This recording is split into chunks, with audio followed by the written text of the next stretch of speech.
এই স্থানটি পাবনা সদর উপজেলা সংলগ্ন পদ্মা নদী দ্বারা বিচ্ছিন্ন কুষ্টিয়া জেলার একটি ইউনিয়ন।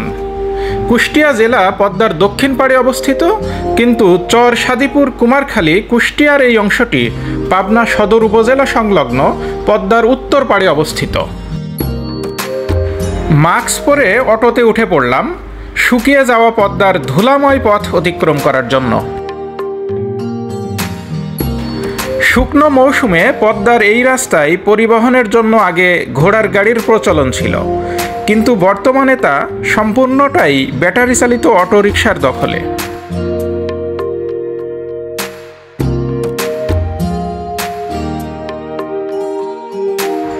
পদ্মা নদীর ধুলাযুক্ত বেশ কয়েক কিলোমিটার পথ পেরিয়ে কিঞ্চিত পানিযুক্ত পদ্মার দিকে এগিয়ে যাচ্ছি আমরা। অটো থেকে নেমেই স্বল্প পানিযুক্ত পদ্মার দেখা পেলাম। পদ্মার এই পানিতে রাখালগণ এভাবেই মহেশ বেঁধে রাখে।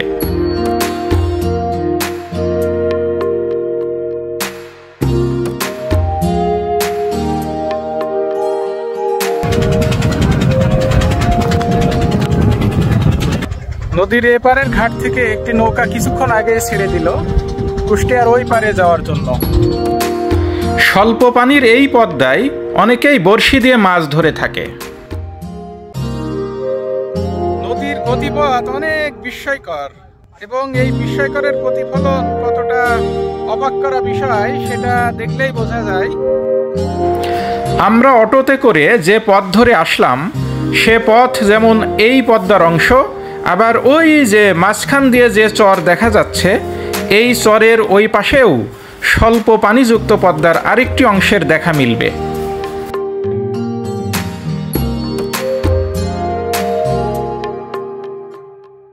কুষ্টিয়া থেকে একটি নৌকা এই পারে চলে আসলো পাবনার উদ্দেশ্যে। এই নৌকাটি কুষ্টিয়া থেকে কিছু মানুষজন নিয়ে আসলো। এই যাত্রীগুলো এখন পাবনার উদ্দেশ্যে রওনা দেবে। এই নৌকাতে আবার পাবনা থেকে যারা কুষ্টিয়ার উদ্দেশ্যে যাবে সে যাত্রীগুলো আবার এখন এই নৌকাতেই উঠবে, এবং এই নৌকা কুষ্টিয়ার উদ্দেশ্যে আবার রওনা দেবে। ওই পাড়ে যাওয়ার উদ্দেশ্যে আমিও এই নৌকাটিতে উঠে পড়লাম।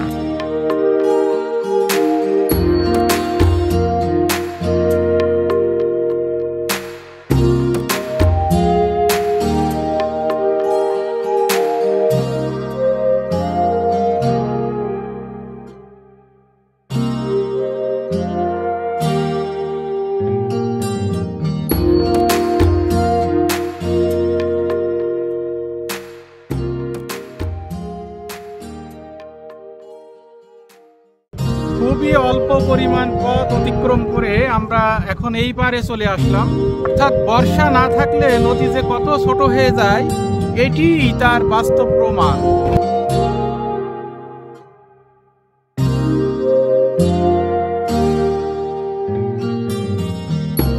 নদী শুকিয়ে কয়েকটি ভাগে বিভক্ত হয়ে গেছে, অর্থাৎ ওই যে দেখা যাচ্ছে ওই ঘাট থেকে আমরা এই পারের ঘাটে পৌঁছালাম। এখান থেকে আবার সামনে এগুলেই নদীর আরেকটি অংশ পাওয়া যায়, এবং সেই অংশটি পার হলে আমরা কুষ্টিয়ায় যেতে পারবো। অর্থাৎ পদ্মা যে একটা বিশাল নদী এই খরা মৌসুমে সেটা বোঝা যাচ্ছে না, বা বোঝার উপায় নেই। শুকনো মৌসুম তো এখন, এজন্য পানি না থাকায় বোঝা যাচ্ছে না যে পদ্মার বিশালতা কতটা। বৈশাখের এই তীব্র গরমে যাত্রীদের কিছুটা স্বস্তি দেওয়ার জন্য এখানে একটি কুড়ে ঘর নির্মাণ করেছে নৌকার সেবা যারা দিয়ে থাকে সেই নৌকার মালিক পক্ষ। কি সুন্দর একটি কুড়ে ঘর দেখা যাচ্ছে। ভেতরে প্রবেশ করি তো একটু দেখি, বাহ কি প্রশান্তির শীতল ছায়া অনুভূত হচ্ছে এখানে। এই কুড়ে ঘরটির মধ্যে কোনো গরমের আভাস নেই। চারিদিকে খাখা রোদে প্রকৃতি উত্তপ্ত, কিন্তু এই উত্তপ্ত রোদের মাঝে একটি ছোট্ট কুড়ে ঘর, এখানেই যেন প্রশান্তির কিছুটা ছোঁয়া পাওয়া যায় যাত্রীদের মধ্যে।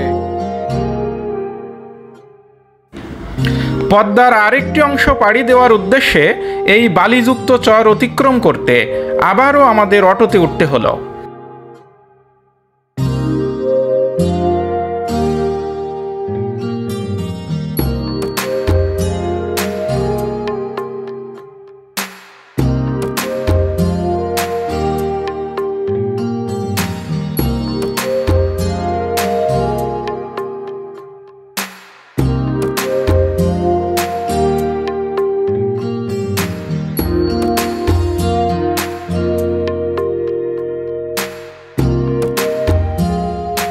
এই শুকনো মৌসুমে পদ্মার চরে অনেকেই বেড়াতে আসে এবং এই মনোমুগ্ধকর দৃশ্য তারা উপভোগ করার পাশাপাশি এখানে মাছও ধরে থাকে।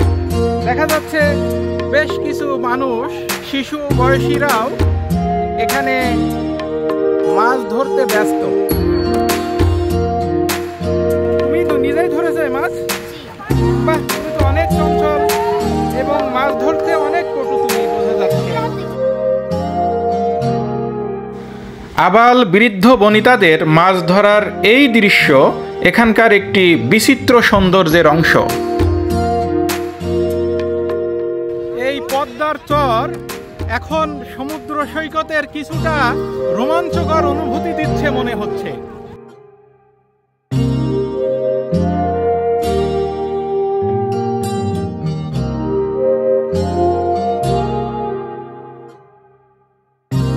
বালুচরের মাঝে এগুলো সবই কিন্তু পদ্মার অংশ। যখন বর্ষাকাল চলে আসে তখন এই সকল চর সব ডুবে যায় পানিতে। এই বিস্তীর্ণ বালুরাশির সকল জায়গা পানিতে ডুবে টইটম্বুর হয়ে যায়। চারিদিকে পানি আর পানি দেখা যায় তখন বর্ষাকালে বা বর্ষা মৌসুমে সকল জায়গায় শুধু পানিই থাকে। যেহেতু এখন শুকনো মৌসুম, সেজন্য এই চরের সৃষ্টি হয়েছে, কিন্তু নদীর যে স্বাভাবিক প্রক্রিয়া সেটি কিছুটা বজায় আছে এবং এই নদীর গতিপথ যতটা আছে তাতেই এর সৌন্দর্য বোঝা যাচ্ছে যে অনেক বিমুগ্ধ নয়নে চেয়ে থাকার মতো একটি সৌন্দর্য এখানে রয়েছে।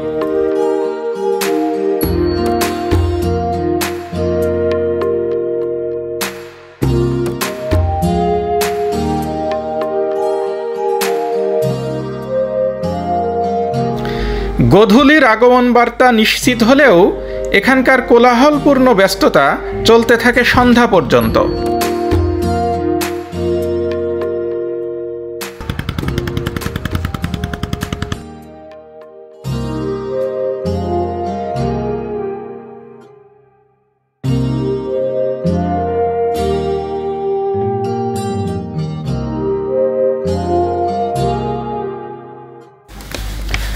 ওপারে যাওয়ার জন্য নদীর শেষ অংশটি পাড়ি দিতে আবারও নৌকায় উঠে পড়লাম।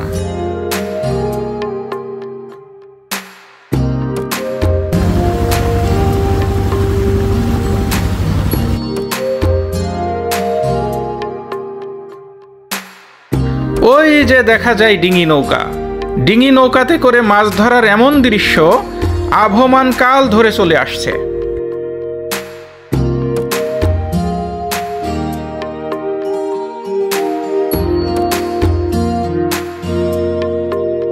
পদ্মা নদীর আরেকটি অংশ দিয়ে আমরা অল্প কিছুক্ষণের মধ্যেই কুষ্টিয়ার মধ্যে পৌঁছে যাব। এখনই নোঙর করবে নৌকা। এই যে শিলাইদহ ঘাট, এই ঘাটের অংশে এখন এই নৌকাটি নোঙর করবে। আরেকটি নৌকা দেখা যাচ্ছে যে এখান থেকে এখন ওই পারে রওনা দেবে, অর্থাৎ এই যাত্রীগুলো এখন পাবনার উদ্দেশ্যে রওনা দেবে। এই যাত্রীগুলোও কিন্তু এই নদী পার হয়ে ওই পারে আরেকটি শুধু বালুচর অতিক্রম করে পদ্মা নদীর আরেকটি অংশ এদেরকেও অতিক্রম করতে হবে।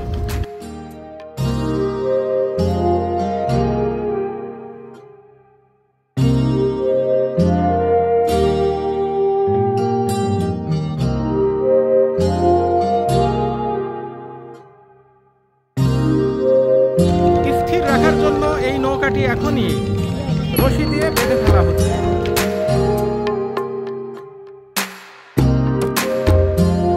এই নৌকা থেকে আমি আগে ভাগেই নেমে পড়েছি, যেহেতু আমার সঙ্গে আর কোনো মালামাল নেই, সুতরাং আমি সহজেই নামতে পেরেছি।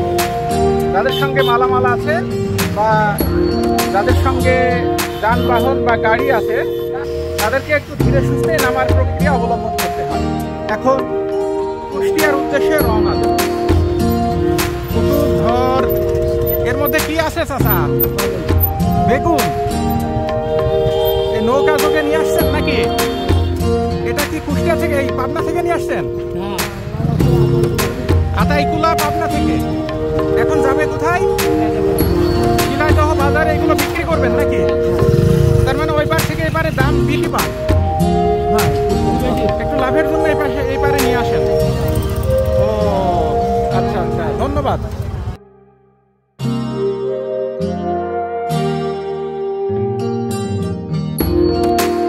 কি নিয়ে আসছেন? বিস্কুট, চানাচুর। আচ্ছা, এগুলো পাবনা থেকে নিয়ে এসে কুষ্টিয়ায় বিক্রি করবেন? কুকসা বিক্রি করবো। খোকসা কুষ্টিয়াতে? ও আচ্ছা আচ্ছা, তার মানে প্রতিনিয়তই পাবনা থেকে অনেক খাদ্য সামগ্রী এবং অন্যান্য সামগ্রী ব্যবসায়িকরা নিয়ে এসে কুষ্টিয়াতে বিক্রি করে থাকে।